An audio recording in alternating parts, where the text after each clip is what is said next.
Who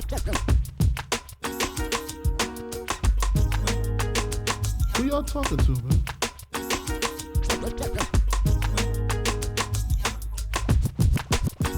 Check it out. Who y'all talking to? So, do you mind talking about Madefor? Yep, Madefor is our full-service architecture, interiors, project management studio. We've been kicking around now for nearly 6 years.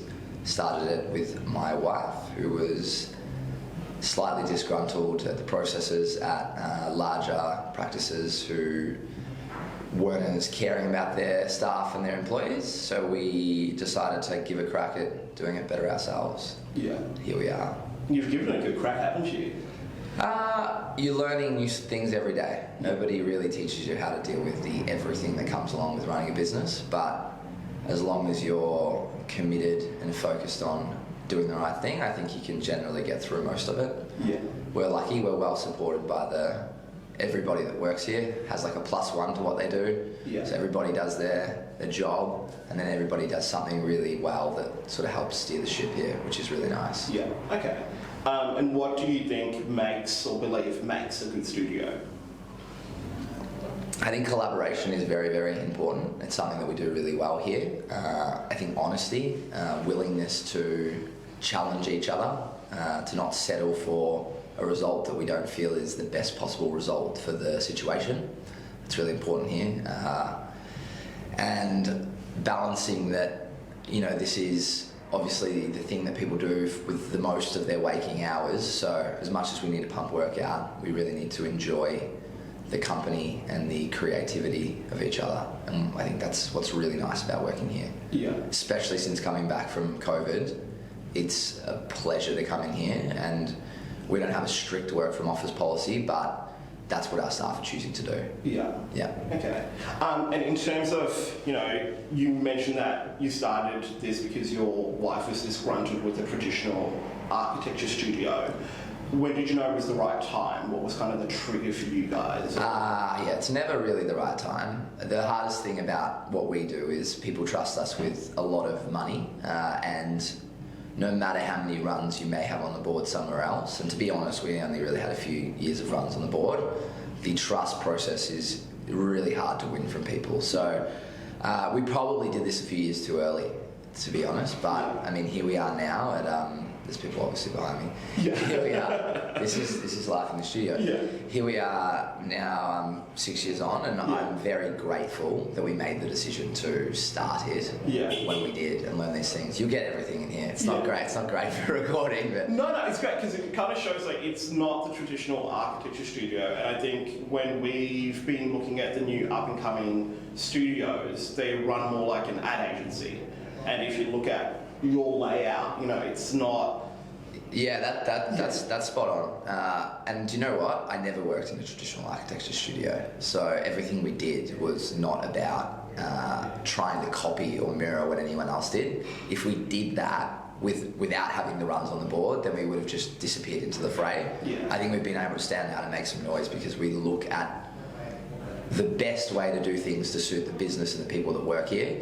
I mean, this office is a great example. There's 15 desks in 300 square metres, and they're all crammed within, 25 square metres of each other. Yeah. And the reason we've done that is because we love having all these large open social spaces and meeting spaces, and when people are working, we want them all in working super close together, sharing ideas.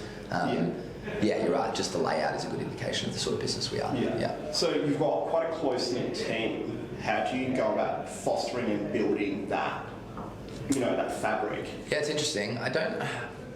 It's how much should fabric be organic, the culture be organic, and how much should it be driven? I think we appreciate and celebrate doing things that aren't work together, but we don't have forced Friday night drinks, we don't have forced social events, we don't have heaps of them either. Yeah. We just support and encourage any sort of initiative that brings people together. I also think that from the day people walk in, and you could talk to any of my staff about this, nobody can be fragile here. There's everyone's going to be so open with you about the way they feel about your design, and in a really creative and supportive way.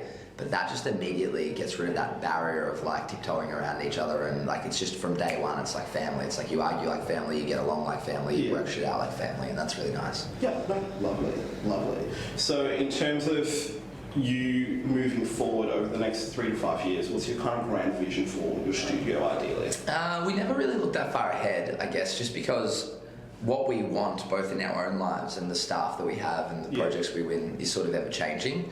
We never want to be locked into like, well, if we want to be here in 5 years, we have to do these sort of things. We're kind of looking a year ahead at a time. This is the size that we wanted to get to in our first 10 years, so we're here a little early.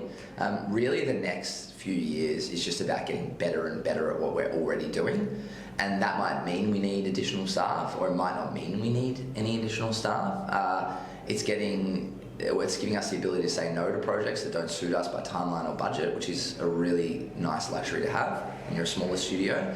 And it's about now bringing in the support staff that make working, like doing your day-to-day job as a designer or an architect easier.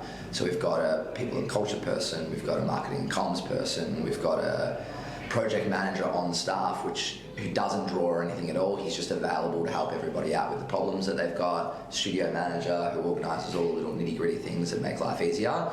That's making coming into work easier for the delivering staff that we have. But there's no grand plan for growth or winning projects. It's just really take it as it comes, which I know isn't a very business owner answer, but it is how it's quite interesting. Just to kind of sidebar a little bit, the structure that you've set up, having a comms person, a studio manager, a project manager, and a people and culture person. That's kind of the. Well, I lied a little bit there. My people and culture person and my comms relationship person is a dual role, but still having kind of that structure, even at 15, 20 people studio, that's something you start to see at maybe a 50-person studio, and even then you don't quite see that. Yeah, it's like so many firms actually. It's funny, like if I compare myself to other businesses, the growth seems quite slow here. But really, it was just Cara and I for the first 3 years. So it's 2 to 16 in 3.5 years, really.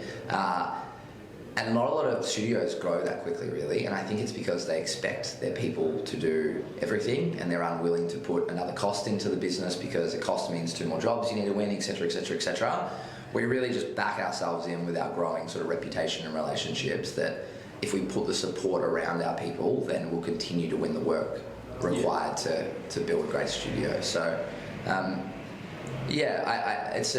it's really nice for me as well as a business owner who used to try and do all those things, not fantastically, to actually have people to help me deliver those things that are they're not intangible because they're clearly tangible, but they're not always the things that you think of at a studio of this size to exist, for sure. Yeah, that brings me to my next question. How do you balance it all as a business owner? Because you mentioned it was just you and Cara for a couple of years, and now you've got 15 people. Must be a lot of stress, especially with the bumper as well. So every chat I do, I always say that I definitely couldn't have done it without having a partner for the journey who was in there with me. For me, it was obviously my wife. I think that having someone who just understands, firstly, just like the everything that you're going through is very, very handy. We've always pinch hit for each other and jumped in and done whatever it takes to kind of get through the next day. We identified really early that if we wanted to have a baby and we wanted to sometimes take a week off or 2 weeks off or whatever it might be, that we needed to bring in another person here that cared as deeply about the business as we do. So the first person we hired, which is very, very rare, was another director. So Dave, who runs our architectural team, is a shareholding director of the business, and it means that when it gets a little bit too hard, there's another person who's in for the long haul with you as well.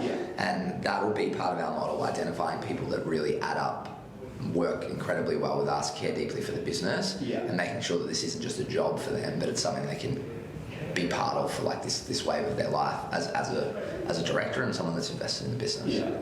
And over the last couple of years, obviously, we've had pandemics and all. Have you managed the stress of trying to manage your business, manage your staff, and just also your own personal life as well? Staff were just incredible, just kept getting up every day and doing it again. There was a really nice vibe on Teams and on the internet. Everyone was kind of willing to help each other. It was incredible how many times someone was just like, hey, I need this, and 5 people were on it straight away.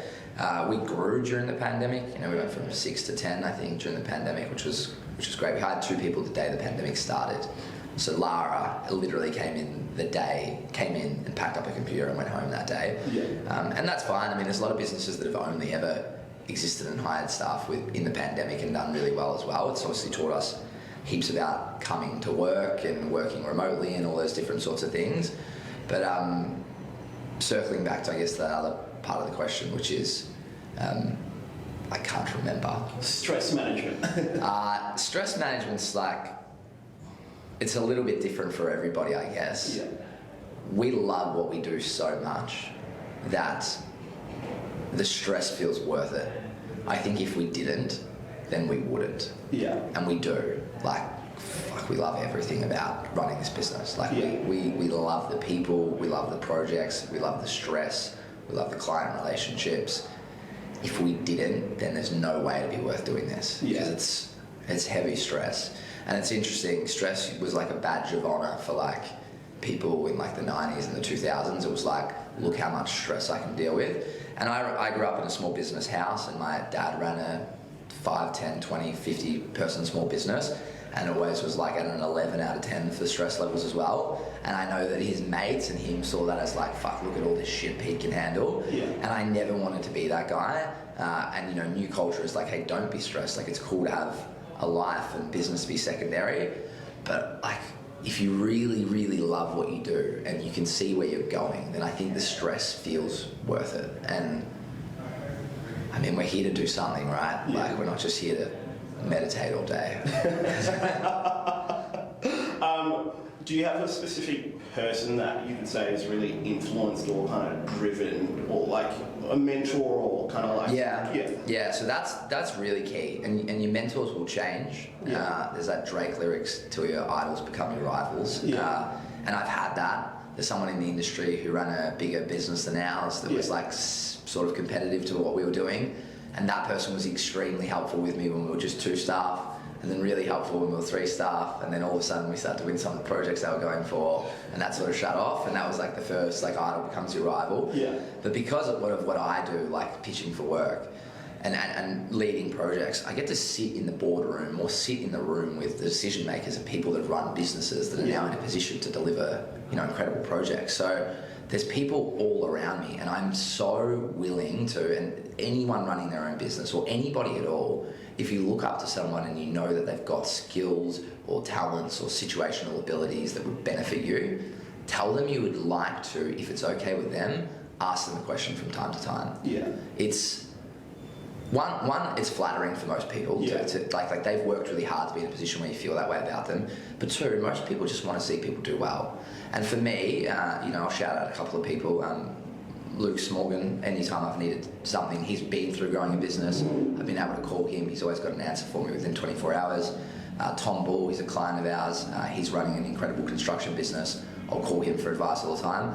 But there's so many versions of that, and people are just willing to help. And I'm now getting in a position where people call me and ask me for career or business advice, and I'm obviously so willing to sort of push whatever I know. And I don't know everything, but I've seen some things already now, just to keep sort of pushing it down the line, you know, making your friends and your peers It better. kind of seems like you're breaking that barrier where I think sometimes there's been a stigma that if you're going to make it, you need to be a silo. It's just you and only you. Yeah. Whereas you're working with other people and realising you don't know all the answers and are happy to get help when need be. And they know they don't know the answers either, or they didn't know the answers at times as well. None of us do. Like, I mean, most of us are just making it up as we go. You know? Yeah. So it's like lean on who you can.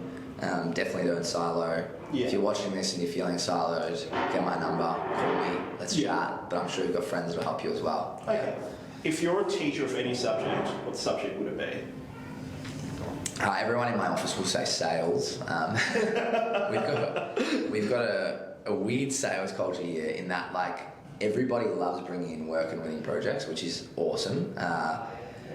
I appreciate that a business needs to do deals or sales to actually flourish and thrive. Yeah. It's the sales that pay for the great parties and the great culture and all these awesome, great things that we do here. Yeah. So we're not scared of it.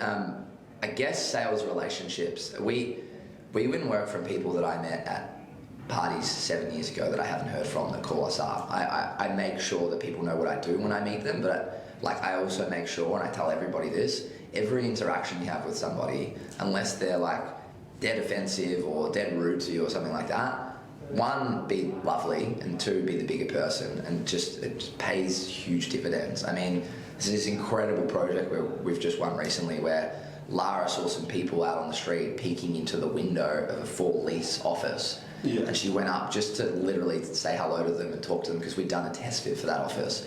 And we didn't hear from them for 4 months. Like Lara just said, here's my details if you ever need any help. About 4 months on, they call us again and now we're designing their office for them. It's very, and I think that's maybe rubbed off from me, like this, like let's just be available, be helpful. You don't always have to get paid to be helpful either. You know, people have this real like, if I'm going to give some IP, I should charge for it. But sometimes you can just help people for nothing and it always comes around sort of full circle. So sales relationships probably, yeah. Okay. That's what I teach. If you were to build... And I do it for free. If there's anyone out there who wants me to teach that, I'd love to do it. Oh, okay. So everyone, if you need help, just call Mitch. Just for sales. Yeah, just for sales. If you were to build a colony on Mars, Elon Musk has just finished buying Twitter and he's taking you off to Mars, what type of people would you take with you? Type or which people? Which people? Like personality types or... I mean, I take really quiet people probably. I like to be the centre of attention. I take people that love movies. If I could take a treasure chest with every movie ever made there, we could sit there and drink Coca-Cola and watch movies all day. That's what I do. Yeah. I love film. And then I've always been really into businesses starting up. So like people that love chatting about the way businesses should come into the market and exist in the market and what they should do differently and what they should actually do that adds value to people's lives and businesses is exciting to me. So that's not quiet people. Quiet during the movies, chatty between them. I guess. Yeah. What would you? I love hands-on people. Like you're a it's buildy man. Like yesterday was my birthday and I got like the most insane presents, and the one present that literally excited me was like a $30 temperature sensor that I could put in my shower from Bunnings. Lovely. And literally, like it was like 11 o'clock at night when I opened it, and I just pulled out the toolbox and started installing it. Yeah, because it's just like working with your hands. Knickknacks man, Lego man. Lego man, actually. Nice. I think there's a certain pride you get when you put together something well. I think maybe that's why I enjoy working within this industry and speaking to passionate business owners like yourself, because it's building something. Yeah. Essentially, it's having an idea, not knowing how it's going to look at the end, but enjoying the process. That's very interesting. That's something that I think people need to identify in their staff as well. I've got some staff that like turning over things and achieving them and like seeing the outcome really quickly, and I've got ones that are much more who don't get the thrill from the short projects. They're more interested in like delivering something in the longer, and that our industry is actually filled with those types of people.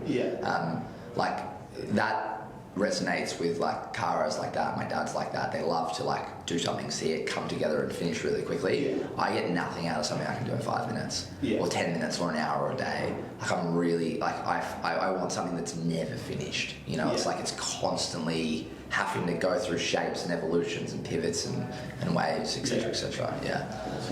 What advice do you have for the next generation of people? The way I was sitting, I've given myself a really nice cramp in my leg. Sorry. What advice do I have for the next generation of business owners? I did an interview for Mile like 3 or 4 years ago, and it's on our email signature and people watch it all the time. And one thing that I say in it is I say, being on the other side of the lens is the most important thing that you can ever do. So you should always write your business plan as though you're your customer, and then you should validate it, imagining you're the people that you want to hire in the future, and then you should see if it suits you and makes money. So it's like businesses obviously need to make money for most people. For some people they don't, they're just a passion project. For me it's a passion project that luckily makes money as well. But like write it as your buyer, then it's the people you want to employ, and then validate it with yourself. That would be my first one. Okay. And with the people you want to employ, what are you looking for when you sit down across someone? Ambition is probably the first thing I'm looking for. I'm not really interested at this size of having people that kind of come in, cash the check and leave at the end of the day. We don't have anybody like that in the studio, which is awesome. Proficiencies in things like Revit and InDesign and that other thing we use, Enscape, that's all important, but like we've hired 2 people that were good fits that didn't have those proficiencies, and the fit has been more important than that. Design head is like a thing that we always say, so we have a question in our interviews that's like, tell us about 3 designers or 3 projects that you've loved in the last couple of years. People can't do that in this industry, and God, a lot of people can't do that, man. Then they're not a fit for here. You know, like my wife and I are in every magazine, scrolling through every project, sort of as we fall asleep at night, healthy or unhealthy. But like, we just, you know, we're obsessed with this industry that's like ever changing, ever adapting to new materials, new way people use things. Like, be a design head is huge. I think, like I said before, be ambitious, and as long as it's a good fit, we'll work out the skill set. Yeah. Yeah.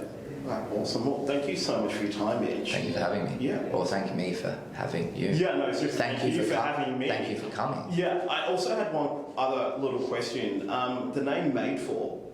Yeah. How did it originate?